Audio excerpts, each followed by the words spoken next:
On the 25th of February 2026, Prime Minister Narendra Modi stood before the Israeli parliament, the Knesset, and said, India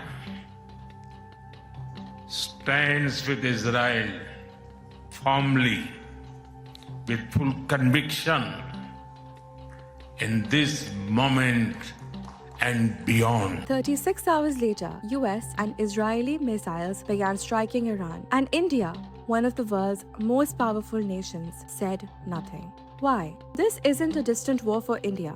Almost 9 million Indian citizens work across the UAE, Qatar, Saudi Arabia, and Kuwait. The remittances flow back to millions of families across the subcontinent. And when Iran closed the Strait of Hormuz, the narrow waterway through which a quarter of the world's seaborne oil passes, India reportedly had barely 1 month of emergency energy supplies left. The stakes could not be higher. So why the silence? To understand New Delhi's position, you have to understand that India is being pulled in 3 directions at once. First, its deepening partnership with the United States and Israel. Modi visited Tel Aviv and signed a special strategic partnership. Israeli drones played a critical role in India's recent conflict with Pakistan in 2025. This is not a casual relationship. Second, its older ties with Iran. For decades, Tehran blocked anti-India resolutions at the Organization of Islamic Cooperation. When India was isolated over Kashmir in the 1990s, it was Iran that held the line.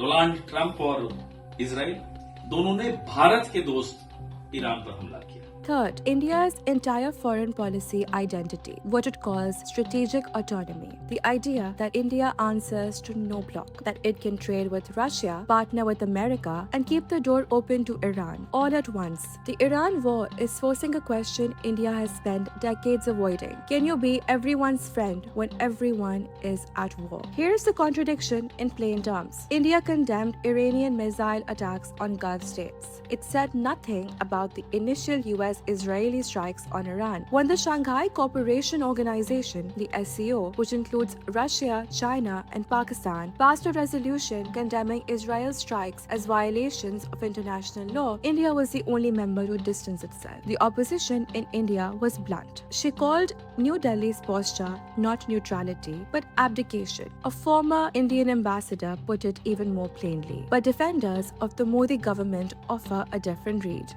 And a Washington analyst put it differently. The question is whether that balance is strategy or simply delay. India sits at the center of this region. Its people are in these countries. Its oil comes through the strait. Its future depends on which side of this war comes out on top. New Delhi's silence is not neutrality, it is a calculation. The question Sahil is asking, and will keep asking, is whether that calculation is working.